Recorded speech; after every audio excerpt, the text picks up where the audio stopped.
शेतमालाचे भाव पडले, आमचा सोयाबीनचा शेतकरी, आमचा कापसाचा शेतकरी अडचणीत आला, भाव कमी झाले। आम्ही प्रधानमंत्र्यांना भेटलो, आमच्या मुख्यमंत्र्यांच्या नेतृत्वात या ठिकाणी निर्णय घेतला। हे जे काही भावातला फरक आहे तो भावांतर योजनेच्या अंतर्गत आमच्या शेतकऱ्यांना, सोयाबीनच्या शेतकऱ्यांना, कापसाच्या शेतकऱ्यांना 4000 कोटी रुपये हे राज्य सरकारच्या वतीने देण्याचा निर्णय घेतला। आणि बंधू भगिनींनो, आचारसंहिता संपल्यानंतर सोयाबीनच्या शेतकऱ्यांच्या खात्यामध्ये भावांतराचे पैसे हे त्या ठिकाणी जमा करण्यात येतील। सोयाबीनचा शेतकरी आणि कापसाचा शेतकरी, आम्ही कोणालाही अडचणीत या ठिकाणी राहू देणार नाही। ही साधी लढाई नाही आहे। देशाच्या प्रधानमंत्री पदावर कोण असेल त्याची ही लढाई आहे। अरे एकीकडे युगपुरुष असलेले, या ठिकाणी विश्वात सर्वाधिक लोकप्रिय असलेले आपले विकास पुरुष नरेंद्र मोदीजी आहेत, आणि दुसरीकडे राहुल गांधी आहेत। मोदीजींच्या नेतृत्वामध्ये बंधू भगिनींनो, आपल्या एकनाथराव शिंदे साहेबांची शिवसेना आहे, अजितदादांची राष्ट्रवादी आहे, त्या ठिकाणी रिपब्लिकन पार्टी आहे, कवाडे सरांची पिरीप आहे, त्या ठिकाणी मनसे आहे, रयत क्रांती आहे, जनसुराज्य आहे, आमच्या जानकर साहेबांची रासपा आहे। अनेक पार्ट्या एकत्रित येऊन या ठिकाणी आपली महायुती तयार झाली आहे। आणि दुसरीकडे 26 पक्षांची खिचडी आहे। पण त्या खिचडीला विचारा, तुमचा पंतप्रधान पदाचा उमेदवार कोण ते ठरवू शकत नाहीयेत। ते म्हणतात 5 वर्षात 5 पंतप्रधान ठरवू। मी म्हटलं ते कसं ठरवणार? म्हणाले ते ठरलं नाही। म्हटलं मग एक काम करा, घंटा खुर्चीचा खेळ करा, एक खुर्ची मध्ये मांडायची, त्याच्या आजूबाजूला शिरायचं, आणि घंटा बंद झाला की जो खुर्चीवर बसेल त्याला हे प्रधानमंत्री बनवणार आहेत। असा देश चालेल? ज्यांच्याजवळ नेता नाही, ज्यांच्याजवळ नीती नाही, ज्यांच्याकडे नियत नाही, असे लोक देश चालवू शकतात का? अरे आपल्याकडे मोदीजींची विकासाची गाडी आहे, मोदीजींचं भक्कम इंजिन आहे, त्या इंजिनला वेगवेगळ्या पक्षाचे डबे लागले आहे। दीन दलित, गोर गरीब, आदिवासी, शेतकरी, शेतमजूर, महिला, अल्पसंख्याक, ओबीसी, भटके, विमुक्त, सगळ्यांना आपल्या ट्रेन मध्ये जागा आहे। या विकासाच्या गाडीमध्ये सबका साथ सबका विकास म्हणत आपण पुढे जातोय। दुसरीकडे त्यांच्याकडे डब्बेच नाही आहेत। सगळे सांगतात आम्ही इंजिनच आहो, बिन डब्याची गाडी आहे। राहुल गांधी म्हणतात मी इंजिन आहे, शरद पवार म्हणतात मी इंजिन आहे, उद्धव ठाकरे म्हणतात मी इंजिन आहे, मुलायमचा पोरगा म्हणतो मी इंजिन आहे, लालू प्रसादांचा पोरगा म्हणतो मी इंजिन आहे। माझा तुम्हाला सवाल आहे, इंजिन मध्ये किती लोकांना बसायची जागा असते? ड्रायव्हरच्या व्यतिरिक्त इंजिन मध्ये कोणी बसत नाही। बंधू भगिनींनो, राहुल गांधीच्या इंजिन मध्ये फक्त सोनियाजी आणि प्रियंकाजींकरता जागा आहे, इतर कोणाकरता जागा नाही आहे। उद्धव ठाकरेंच्या इंजिन मध्ये केवळ आदित्य ठाकरेंकरता जागा आहे, आणि शरद पवारांच्या इंजिन मध्ये केवळ आणि केवळ सुप्रियाताईंकरता जागा आहे, तुमच्याकरता जागा नाही आहे। आणि म्हणून 7 तारखेला सुधाकर श्रृंगारेची बटन तुम्ही दाबली की लातूरची बोगी ही थेट मोदी साहेबांच्या इंजिनला लागेल, आणि मग लातूरला कोणी थांबवू शकणार नाही। मोदी साहेब या ठिकाणी पोचले आहेत, त्यांच्या नेतृत्वामध्ये नवीन भारत घडतोय, त्यांच्या नेतृत्वात महाराष्ट्र पुढे चाललेला आहे। तुमचा आशीर्वाद हवाय, सांगा तुमचा आशीर्वाद आहे का? या देशामध्ये मोदीजींना प्रधानमंत्री बनवण्याकरता तुमचा आशीर्वाद आहे का? मग माझ्या सोबत म्हणा, मोदी जी आगे बढ़ो, लातूर तुम्हारे साथ है। मोदी जी आगे बढ़ो, मोदी जी आगे बढ़ो, मोदी जी आगे बढ़ो। कौन आया, कौन आया? अरे कौन आया, कौन आया?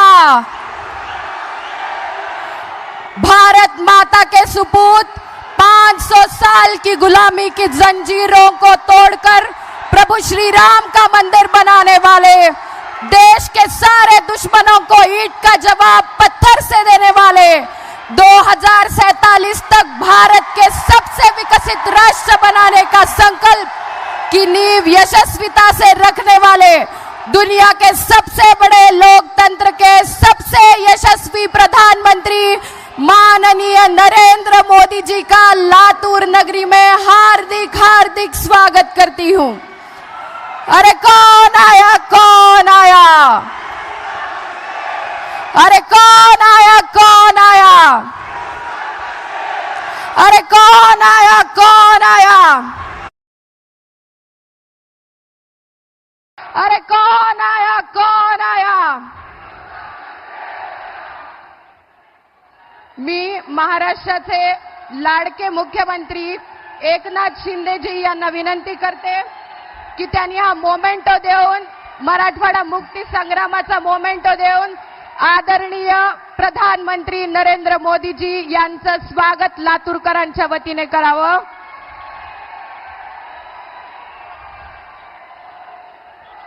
मोदी, मी महायुतीचे उमेदवार माननीय खासदार सुधाकर शृंगारेजी व मंत्री संजय बनसोडेजी यांना विनंती करते की आपण लातूरचे ग्रामदैवत सिद्धेश्वर महाराज यांची प्रतिमा देऊन आदरणीय मोदीजींना सन्मानित करावं। ज्यांनी या भूमीत 1000 शिवलिंग स्थापित केले असे शैवपंथीय सिद्धेश्वर महाराज हे लातूरचं आराध्य दैवत आहेत। बोला सिद्धेश्वर महाराज की। यानंतर मी आमंत्रित करते जनतेसाठी सदैव संघर्ष करणारा संघर्ष योद्धा श्री संभाजी पाटील निलंगेकर जी यांनी धनगरी पगडी देऊन मोदीजींचं स्वागत करावं। ही पगडी, हा पिवळा फेटा महाराष्ट्राच्या संस्कृतीचा मूलभूत अंग आहे, प्रतीक आहे। किरण पाटील जी यांना विनंती करते, घोंगडी व काठी देऊन त्यांनी मोदीजींचा सन्मान करावा।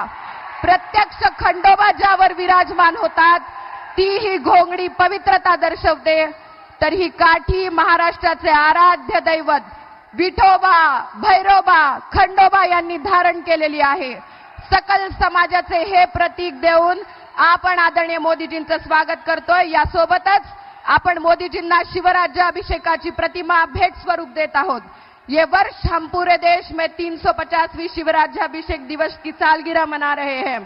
800 साल की गुलामगिरी को परक्रिय आक्रांताओं को छाती पर जिन्होंने हिंदवी स्वराज का भगवा लहराया और स्वराज की स्थापना की, विश्व के लिए प्रेरणादायी छत्रपति शिवाजी महाराज के शिवराज्याभिषेक प्रतीक यह प्रतिमा हम सबके लिए वंदनीय है।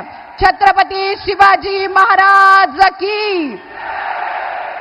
यानंतर मी महाराष्ट्राचे मुख्यमंत्री माननीय नामदार एकनाथ शिंदेजी यांना विनंती करते की त्यांनी या भव्य सभेस संबोधित करावं।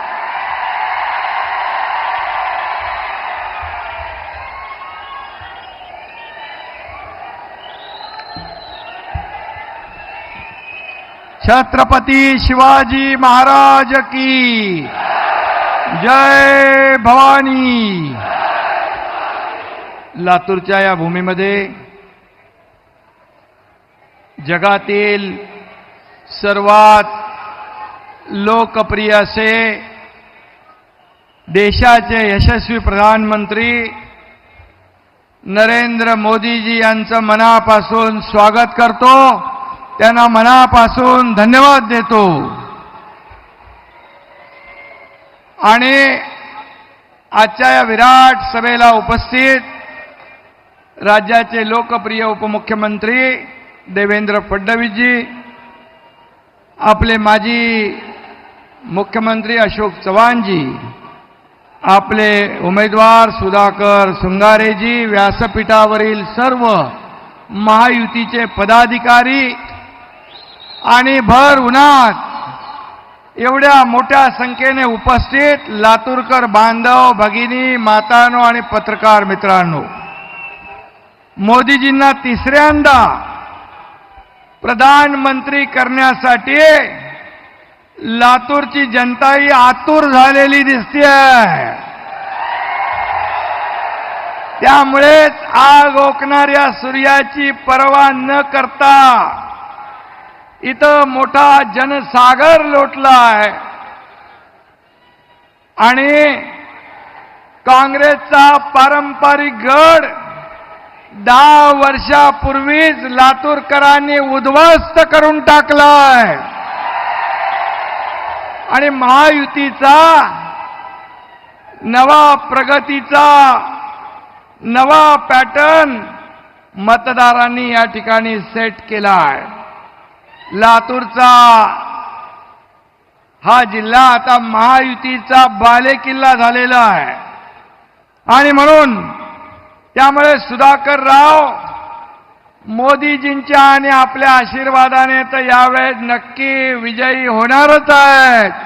प्रचंड मताधिक्याने विजयी होतील आणि सुधाकर रावांना मत म्हणजे आपल्या मोदीजींना मत आणि सुधाकर रावाला मत म्हणजे आपल्या देशाच्या प्रगतीला मत, हे आपलं समीकरण ठरलेलं आहे. काँग्रेसने या देशात भ्रष्टाचाराचा पॅटर्न सेट केलाय, पण गेली 10 वर्षात एकच पॅटर्न चालतोय. कोणता? मोदी पॅटर्न. बाकी पॅटर्न सगळे गेले भंगारात. देशसेवेचा, राष्ट्रभक्तीचा, सर्वसामान्य माणसाच्या जनतेचा, प्रगतीचा असा हा मोदी पॅटर्न है. मेरे शरीर का हर कण, मेरे समय का हर क्षण देश को समर्पित है, असं मोदीजी आपल्याला नेहमी सांगतात आणि ते खरं आहे. 10 वर्षात आपण त्याचा अनुभव घेतलेला आहे. 10 वर्षात एकही सुट्टी घेतली आहे का मोदीजींनी? मग 10 वर्षात एकही सुट्टी न घेणारा प्रधानमंत्री आपल्याला लाभलाय ना. आणि म्हणून 20-20 तास काम करणारं हे नेतृत्व, किती एनर्जी आहे, किती ऊर्जा आहे, काय कुठून येते, हे ईश्वराची कृपा आहे. आणि त्यांना पाहिल्यानंतर आपण पण चार्ज होऊन जातो सगळे. आपल्याला ऊर्जा आणि प्रेरणा येते. बरोबर आहे ना. आणि म्हणून आपल्याकडे विजन आहे, त्यांच्याकडे मतांचं राजकारण आहे.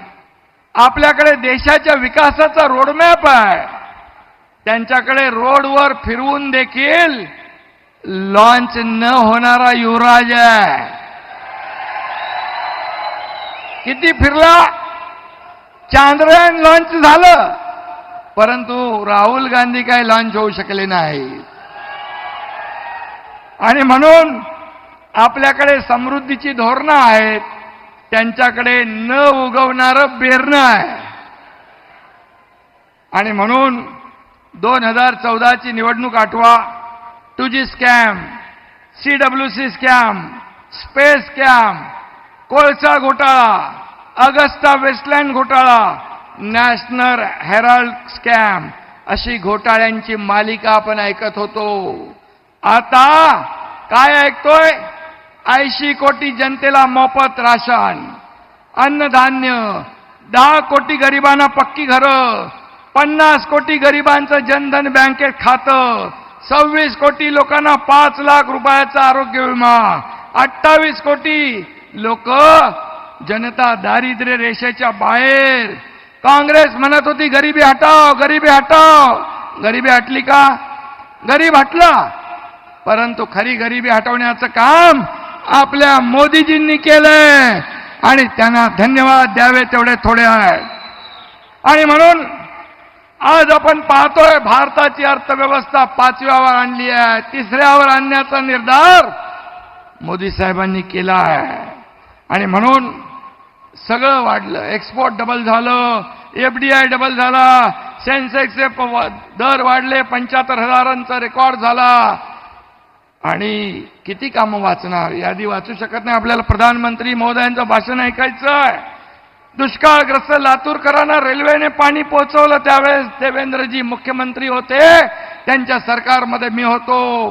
आणि पाण्यासाठी या राज्यात आता वनवन फिरावं लागणार नाही.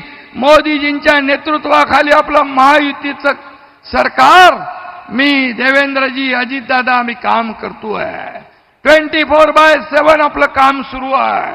आणि म्हणून लातूरकरांना दुष्काळ मुक्त करण्यासाठी अनेक सिंचनाच्या योजना आपण आखलेल्या आहेत. मोदीजींच्या आशीर्वादाने मराठवाडा वॉटर ग्रीड योजनाही सुरू होते, जी महाविकास आघाडीने गुंडाळून ठेवली होती. जलयुक्त शिवार योजना बंद केली होती, ती पुन्हा आपण सुरू करतोय. वंदे भारत ट्रेन्स देखील हा लातूरचा पॅटर्न आहे. 400 पैकी 120 ट्रेन या लातूरच्या कोच फॅक्टरीत तयार होतात. हे मोदीजींचं काम आहे. हे मोदीजींचं खऱ्या अर्थाने हे महाराष्ट्रावरचं प्रेम आहे. आणि म्हणून अडचणीत सापडलेल्या साखर कारखान्यांना देखील 10,000 कोटी इन्कम टॅक्स माफ करणारे हे मोदीजी आहेत. आणि म्हणून मी आपल्याला एवढंच सांगतो, भ्रष्टाचाराचा एकही डाग नसलेल्या मोदींजींना टार्गेट करण्यासाठी मुद्दे नसल्याने संविधान धोक्यात आलंय, संविधान धोक्यात आलंय असं विरोधक बॉम्ब मारतायत. परंतु महामानव डॉक्टर बाबासाहेब आंबेडकरांच्या संविधानामुळेच एक गरीब घरातला मुलगा आज या देशाचा पंतप्रधान होऊ शकला. आणि आदिवासी समाजाची महिला या देशाची राष्ट्रपती होऊ शकली. आणि म्हणून अशा या पवित्र संविधानाला कुणी धक्का लावू शकत नाही. जब तक सूरज चांद रहेगा, बाबासाहेब का संविधान कायम रहेगा, हे मोदीजींनी स्वतः सांगितलेलं आहे.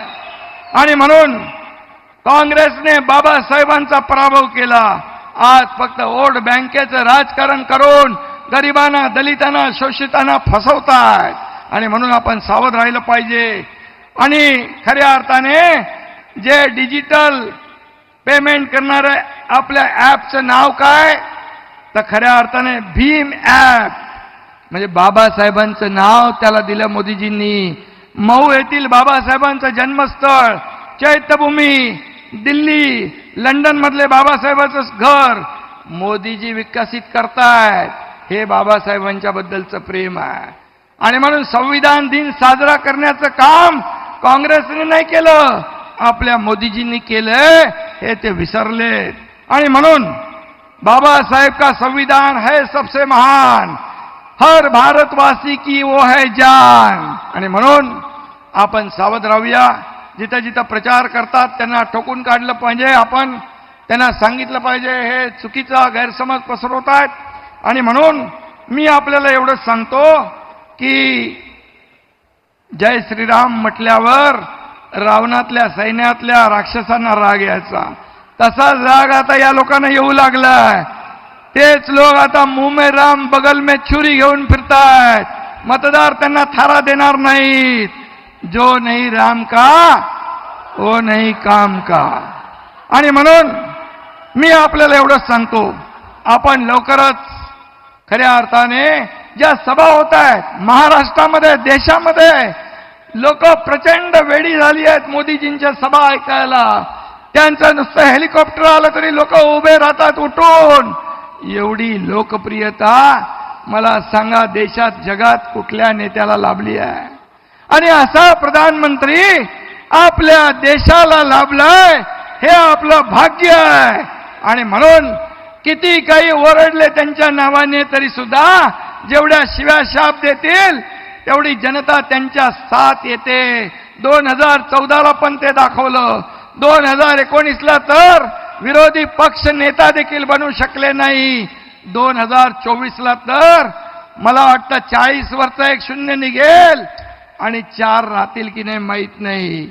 आणि म्हणून एक कहावत आहे, हाती चलते बाजार. मग ते कोण आहेत? ते कोण आहेत ते तुम्ही ठरवा. आणि म्हणून मी पुन्हा एकदा आपल्याला सांगतो, आपल्या देशाने 30 अस्थिर सरकार पाहिली आहेत. त्यांच्या काळात देशाची झालेली अधोगती पाहिली आहे, भ्रष्टाचार बघितलाय. आणि म्हणून गेल्या 10 वर्षामध्ये स्थिर सरकार मोदीजींनी दिलंय.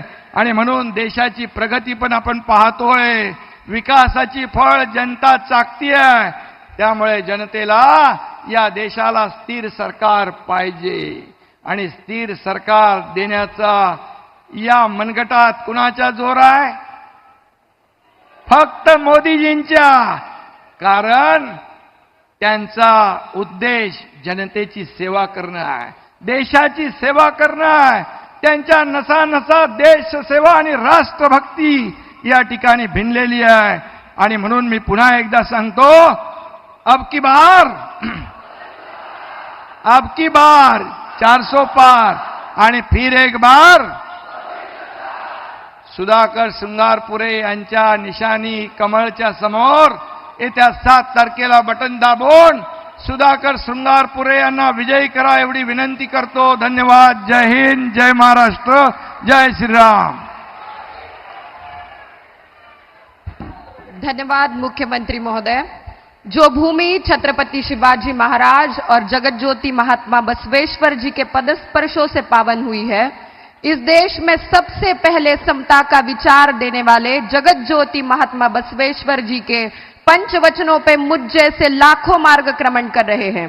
आज इस पवित्र मंच से बसवण्णा के शरणी के नाते मुझे संचालन करने का सौभाग्य प्राप्त हुआ है. और सौभाग्य है लातूर का कि आज माननीय प्रधानमंत्री नरेंद्र मोदी जी पधारे हैं.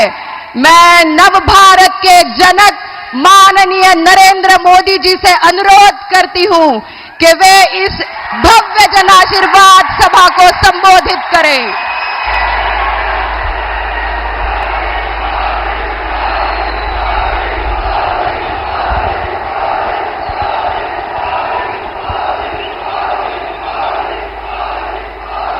भारत माता की, भारत माता की, छत्रपति शिवाजी महाराज की, छत्रपति शिवाजी महाराज की.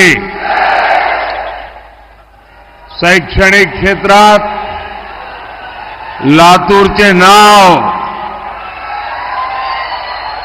गाजवणारा लातूरकरांना माझा नमस्कार. आई तुलजा भवानी और सिद्धेश्वर महादेव को भी मैं श्रद्धापूर्वक नमन करता हूं. भाइयों और बहनों, ये छत्रपति शिवाजी महाराज की धरती है. छत्रपति शिवाजी महाराज हमारी प्रेरणा है. उन्हें जब राजपाट मिल गया तो वो भी आराम कर सकते थे, लेकिन उन्होंने स्वराज के लिए निरंतर आगे बढ़ने का रास्ता चुना. उनको अपनी चिंता नहीं थी, उनको राष्ट्र की चिंता थी. और इसलिए ये चुनाव जो है वो भी सिर्फ इस बात के लिए नहीं है कि हमारे सुधाकर जी को सांसद बनाना है. ये बड़े ध्येय का चुनाव है, ये बड़े लक्ष्यों का चुनाव है. और इसलिए सुधाकर जी जैसे साथियों का संसद में पहुंचना और मुझे मजबूत करना, और इसलिए मैं आपके पास आशीर्वाद मांगने आया हूं। अब आप मुझे बताइए, जो लोग प्रधानमंत्री भी किस्तों में बनाना चाहते हैं, वो बड़े लक्ष्य हासिल कर सकते हैं क्या? कुछ अचीव कर सकते हैं क्या? आपको पता है ना, उन्होंने तय किया है हर वर्ष एक प्रधानमंत्री, दूसरे वर्ष दूसरा, तीसरे वर्ष तीसरा। बताइए साथियों, मैं जब एक भारत श्रेष्ठ भारत की बात करता हूं तो कांग्रेस के शाहजादे को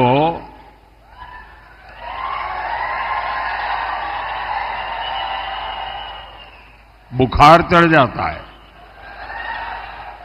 कहते हैं कि मोदी एक भारत की बात क्यों करता है?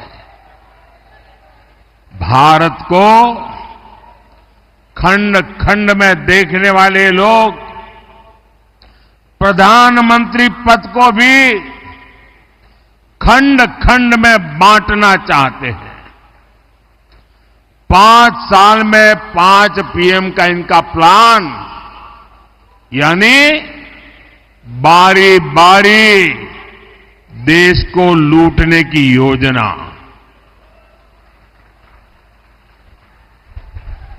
मैं जरा लातूर के भाई बहनों से पूछना चाहता हूं, क्या ऐसे लोगों को रत्ती भर भी मौका दे सकते हैं क्या? दुनिया के इस चुनौतीपूर्ण समय में क्या हम देश को अस्थिरता में झोंक सकते हैं क्या? भाई और बहनों, कांग्रेस ने आपको लूटने का भी एक बहुत खतरनाक प्लान बनाया है। कांग्रेस कहती है कि वो पहले देशवासियों की कमाई का एक्सरे करेगी, फिर आपकी संपत्ति पर कब्जा करेगी और फिर उसे अपने वोट बैंक को बांट देगी। आप मुझे बताइए, आप अपनी संपत्ति कांग्रेस को देना चाहेंगे क्या? उनकी सरकार कब्जा करना चाहे, कब्जा करने देंगे क्या? ये आपकी गाढ़ी कमाई, मेहनत की कमाई, उसको लूटने देंगे क्या? साथियों, कांग्रेस की नजर सिर्फ आपकी वर्तमान कमाई पर ही नहीं है, लेकिन आप जो संपत्ति अपने बच्चों के लिए जोड़ रहे हैं, उस पर भी कांग्रेस गीद नजर लगा करके बैठी हुई है। आपने सुना होगा उनके महाशय क्या कह रहे हैं। अब हमारे देश में तो हम लोग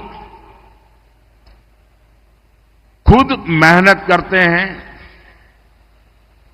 भोग नहीं करते हैं, जरूरत से ही जिंदगी पूरी करते हैं और पाई पाई बचाते रहते हैं। हमारे स्वभाव में है और हर मां बाप की इच्छा रहती है कि कुछ न कुछ बचाएं ताकि मरने के बाद कुछ अपने संतानों को दे करके जाएं। ये हर मां बाप की इच्छा होती है कि नहीं होती है? गरीब से गरीब मां बाप होगा तो भी बच्चों को कुछ दे करके जाना चाहता है कि नहीं जाना चाहता है? अब ये कहते हैं कि आपने जो कमाया है जो जमा किया है वो पूरा का पूरा आप अपने संतानों को नहीं दे सकते हैं। अगर आपने 10 एकड़ भूमि है और बच्चों को मरने के बाद देना चाहते हो तो 5 एकड़ दे पाओगे। 5 एकड़ ये कांग्रेस का मकसद है, वो ले लेंगे। आपके पास 2 घर हैं तो 1 घर आप बेटे को नहीं दे पाएंगे, 1 ही दे पाएंगे। और इसलिए वो इनहेरिटेंस टैक्स लगाने की बात करते हैं। जो मरने के बाद आपकी संपत्ति बच्चों को मिलने वाली है उसमें से आधे से ज्यादा 55% वो मार लेंगे। क्या ऐसे कातिल पंजे जो आपकी मेहनत की कमाई को लूटना चाहते हैं, ऐसे पंजे को कहीं पर भी जगह मिलनी चाहिए क्या? आज पूरा देश जानता है ये कांग्रेस पार्टी के शाही परिवार ने अपने बच्चों के लिए कौन सी विरासत छोड़ी। ढेर सारा पैसा, देश के प्राइम लोकेशंस की जमीनें, पावर और प्रिविलेज, और कांग्रेस पार्टी के शाही परिवार ने 6 दशक में देश को कौन सी विरासत दी? देश को विरासत में वो गरीबी के सिवा कुछ नहीं दे पाए हैं। अरे शौचालय जैसी मूलभूत सुविधाओं का अभाव। साथियों, आज आप किसी भी दिन अगर टीवी देखिए,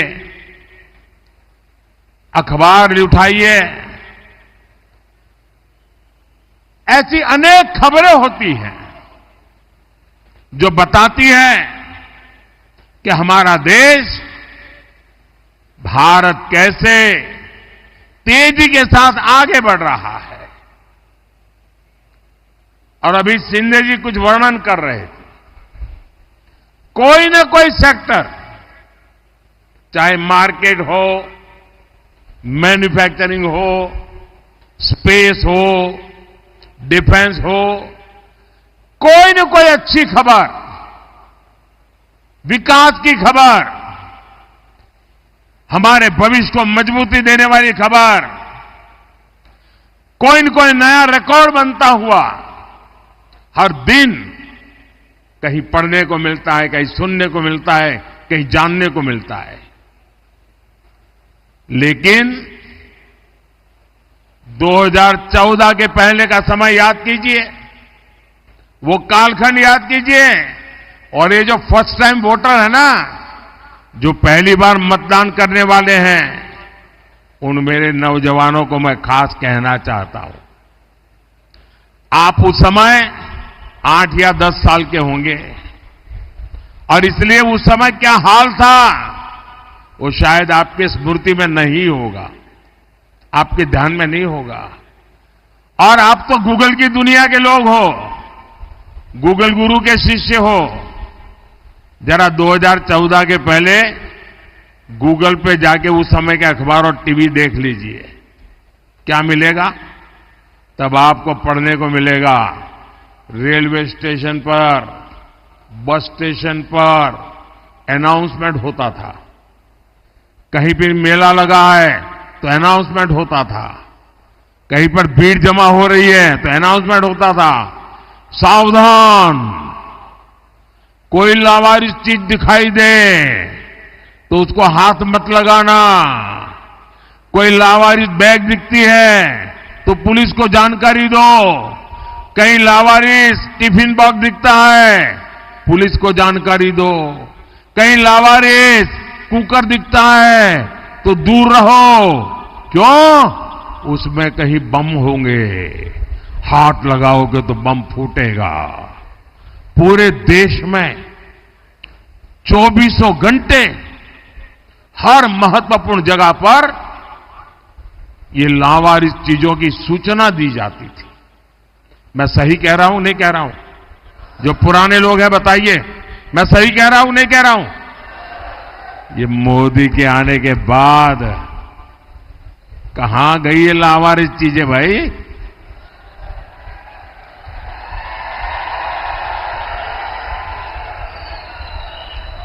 देश तो वही है।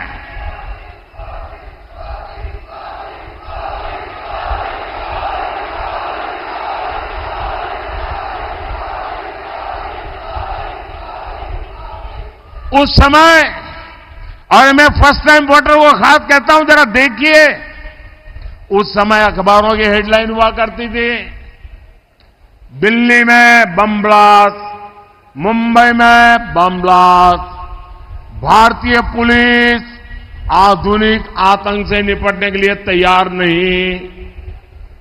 आज भारत अपनी सीमाओं पर आंख उठाने वालों को मुंह तोड़ जवाब देने के लिए जाना जाता है। कांग्रेस के उस दौर में हेडलाइन होती थी, भारत ने मुंबई आतंकी हमले पर पाकिस्तान को एक और डोजियर सौंपा। डोजियर सौंपा, ये बहुत बड़ी खबर होती थी। हमारे कुछ ऐसे मीडिया में बैठे लोग थे, वो भी ताली बजाते थे, हाँ देखो डोजियर भेज दिया, मतलब घटना की फाइल भेजना। आज भारत डोजियर नहीं भेजता है, आज भारत घर में घुस करके मारता है।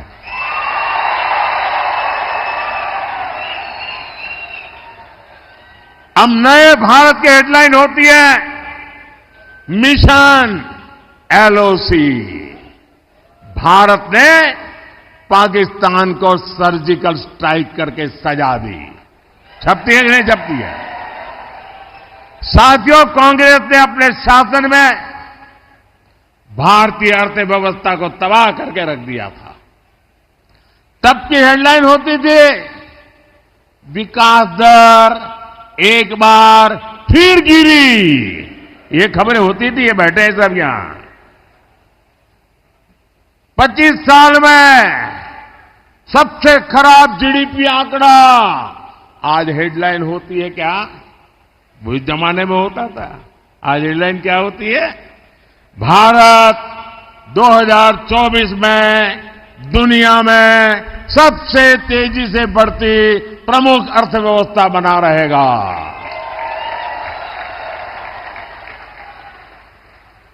कांग्रेस के राज में हर सुबह हम अखबारों में एक नए घोटाले का नाम पढ़ते थे। हेडलाइन होती थी, कोलगेट कोयले में इतने लाख करोड़ का घोटाला। अब आज हेडलाइन क्या होती है? आज भ्रष्टाचारियों के लिए हेडलाइन होती है, आप जानते हैं। आज हेडलाइन होती है, आज यहां से इतने करोड़ पकड़े गए, आज इतने करोड़ वहां से पकड़े गए। आज नोटों की गद्दियां गाड़ी के नीचे से पकड़ी गई। आज इतने रुपयों का ढेर गैराज में से पकड़ा गया। ये खबरें आती है कि नहीं आती है? और आपने मुझे ये काम के लिए बिठाया कि नहीं बिठाया है? ये काम मुझे करना चाहिए कि नहीं करना चाहिए?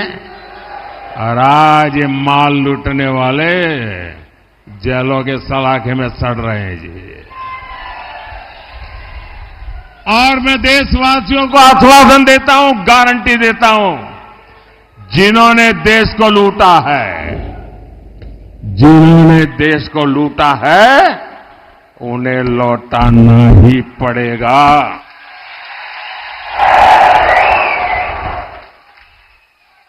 और ये मोदी की गारंटी है।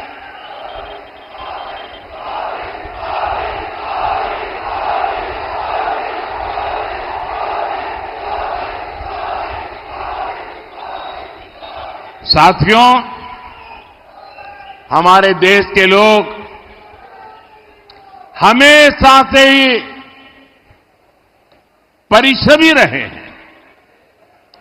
हमारे देश का युवा हमेशा टैलेंटेड रहा है, लेकिन कांग्रेस ने 60 साल तक भारत के युवाओं के सपनों को, भारत के नागरिकों के सपनों को कुचलने का पाप किया है।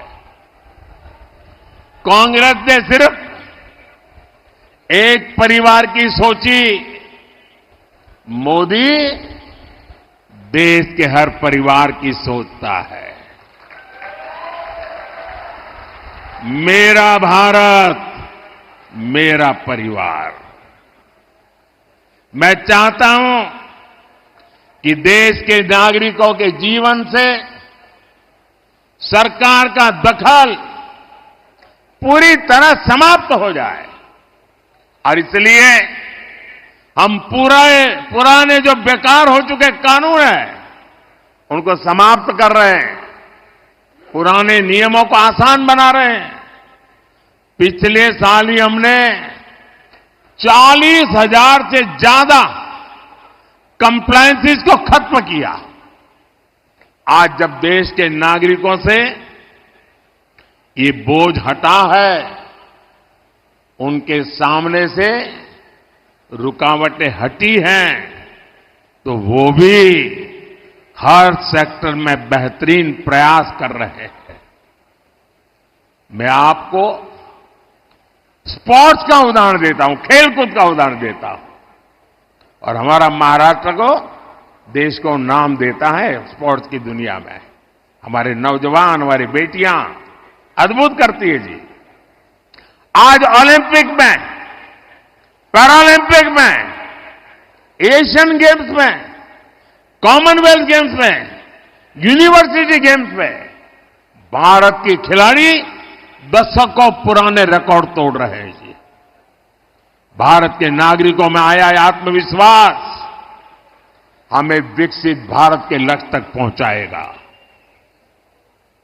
और मेरे नौजवानों, मेरा ड्रीम है 2029 में युवा ओलंपिक हिंदुस्तान में हो।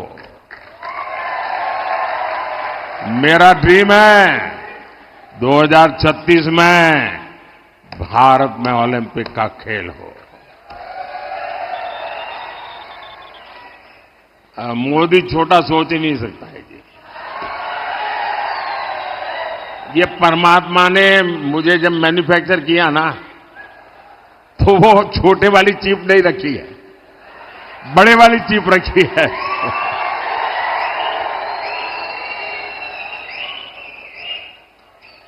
साथियों, लातूर की ये धरती हमें सिखाती है कि बड़ी से बड़ी आपदा से कैसे निकला जाता है।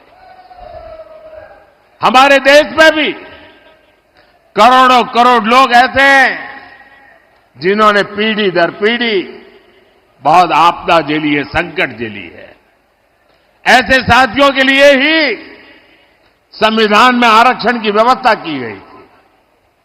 एक ऐसी व्यवस्था है जिसे कोई नहीं छीन सकता। और मेरा तो दावा है, खुद बाबा साहब आंबेडकर आकर के भी अब इसको नहीं छीन सकते हैं। लेकिन कांग्रेस अब एससी, एसटी, ओबीसी के आरक्षण को कम करके अपने वोट बैंक को देना चाहती है। इस बार कांग्रेस का मैनिफेस्टो, उस मैनिफेस्टो पर मुस्लिम लीग की छाप है। इसलिए महाराष्ट्र के लोगों को, लातूर के लोगों को ये कांग्रेस से बहुत सावधान होने की जरूरत है। साथियों, कांग्रेस ने कभी एससी, एसटी, ओबीसी नेतृत्व को आगे नहीं बढ़ने दिया। कांग्रेस के मोदी से चिढ़ने की एक वजह यह भी है कि मोदी दलित, पीड़ित, शोषित, वंचित की बात करता है। आप पिछले 10 सालों में देखिए, 10 सालों में एससी, एसटी, ओबीसी के सबसे ज्यादा MP, MLA Bharatiya Janata party और एनडीए के साथ है। केंद्रीय मंत्रिमंडल में 60% से ज्यादा मंत्री एससी, एसटी, ओबीसी समाज से है। आज देश का एससी, एसटी, ओबीसी समाज मोदी पर, बीजेपी पर इसलिए भरोसा करता है क्योंकि 10 साल में ऐसे करोड़ों परिवारों का जीवन बदला है। किसी को मुफ्त राशन मिला, किसी को मुफ्त इलाज मिला। ऐसे करोड़ों साथी हैं जिनको अनेक पीढ़ियों के बाद उनका पहला पक्का घर दिया। एससी, एसटी, ओबीसी परिवारों के ऐसे लाखों नौजवान हैं जिनके पास बैंक को गारंटी देने के लिए कुछ नहीं था। उनकी गारंटी मोदी ने ली। मोदी ने ऐसे करोड़ों युवाओं को मुद्रा लोन दिया और आज वो अपना कारोबार कर रहे हैं। ऐसा हर युवा आज कह रहा है, फिर एक बार, फिर एक बार, फिर एक बार।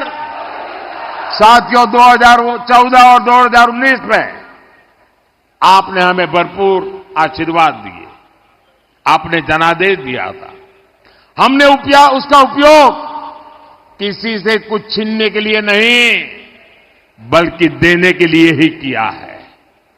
हमने एससी, एसटी का आरक्षण, जो पॉलिटिकल फील्ड का रिजर्वेशन है, हमने 10 साल आकर के बढ़ा दिया। हमने ओबीसी कमीशन को संवैधानिक दर्जा दिया। हमने मेडिकल की परीक्षा में ओबीसी को आरक्षण दिया।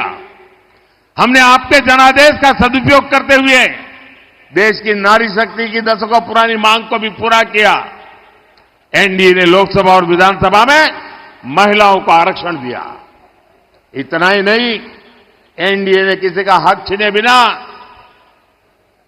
सामान्य समाज के जो गरीब परिवार के संतान हैं, उनके लिए 10% आरक्षण दिया। यानी एनडीए सरकार सामाजिक न्याय को ताकत देने वाली सरकार है। कांग्रेस और एनडीए अघाड़ी वाले जो झूठी बातें फैलाते हैं, उनके मन में खोट है। इस झूठ की आड़ में वो बड़ा खेल करने की फिराक में है। भाई और बहनों, देश पर लंबे समय तक राज करने वाली कांग्रेस और समस्याओं के बीच एक अजीब रिश्ता है। कांग्रेस और समस्या ये जुड़वा भाई हैं। कांग्रेस कभी भी किसी समस्या को खत्म करने का प्रयास नहीं करती, क्योंकि लोगों की परेशानी से ही वो वोटों की फसल काटती है। यहां लातूर में लंबे समय तक पानी की समस्या रही, लेकिन क्या कभी कांग्रेस ने इस समस्या का स्थायी समाधान का प्रयास किया? हर घर पानी, हर खेत पानी पहुंचाने के लिए हम मिशन मोड पे काम कर रहे हैं। यहां पहले देवेंद्र जी के नेतृत्व वाली सरकार हो या फिर अब एकनाथ जी शिंदे की सरकार हो, पानी पर हम विशेष बल दे रहे हैं। लेकिन कांग्रेस ने हमेशा पानी की योजनाओं को लटकाया है, भटकाया है। जलयुक्त शिवार हो, मराठवाड़ वाटर ग्रिड हो, ऐसे कामों में अघाड़ी की सरकार ने अड़ंगे लगाए। अब महायुति की सरकार सिंचाई के हर प्रोजेक्ट को तेजी से पूरा कर रही है। साथियों, मोदी ने हर बहन के घर तक नल से जल पहुंचाने की गारंटी दी है। मुझे खुशी है कि महाराष्ट्र के 20,000 से अधिक गांवों में 100% नल कनेक्शन पहुंच चुके हैं। और यहां लातूर में भी हर घर नल से जल का लक्ष्य ज्यादा दूर नहीं है। भाई और बहनों, लातूर शिक्षा और स्किल का एक सेंटर है। बीते 10 वर्ष में देश में शिक्षा और कौशल सेक्टर में अभूतपूर्व उपलब्धियों के रहे। आईआईटी हो, ट्रिपल आईटी हो, आईआईएम हो या एम्स, इनका दायरा बहुत अधिक बड़ा है। देश में मेडिकल कॉलेजों की संख्या और मेडिकल सीटों की संख्या दोगुनी हुई है। इसका लाभ लातूर के हमारे बेटे बेटियों को भी हो रहा। साथियों, लातूर आत्मनिर्भर भारत का भी हब बनता जा रहा है। भाजपा का मिशन है कि हम दलहन और तिलहन में आत्मनिर्भर बने। भाजपा का संकल्प है कि मैन्युफैक्चर में आत्मनिर्भर बने। इन दोनों लक्ष्यों को पाने में लातूर के किसान और लातूर के नौजवान बहुत बड़ी भूमिका कर सकते हैं। यहां के सोयाबीन किसान भारत को दलहन तिलहन में आत्मनिर्भर बनाने में अग्रणी भूमिका निभा सकते हैं। ये जो रेल कोच फैक्ट्री यहां स्थापित हुई है, इसमें वंदे भारत ट्रेन के कोच भी बन रहे हैं। आने वाले 5 साल में देश के हर रूट में सैकड़ों नई वंदे भारत ट्रेनें चलेगी, वंदे भारत मेट्रो चलेगी। यही नहीं, विदेशों से भी मेड इन इंडिया ट्रेनों की डिमांड बढ़ रही है। इससे कितना काम यहां बढ़ेगा, नई फैक्ट्री के लिए कितनी संभावनाएं बढ़ेगी, ये आप सोच सकते हैं। मराठवाड़ा रेल कोच फैक्ट्री की स्थापना ने इस क्षेत्र के आर्थिक विकास को नई गति दी है। भाइयों और बहनों, लातूर को विकसित भारत, विकसित महाराष्ट्र का अहम सेंटर बनाने के लिए आपको भारी मतदान करना है। आप याद रखना, आपके सपने ही मोदी का संकल्प है। मेरे साथी सुधाकर तुकाराम संगारे जी को आपका मिलने वाला एक एक वोट सीधा सीधा मोदी के खाते में जाएगा। आप घर घर जाइएगा,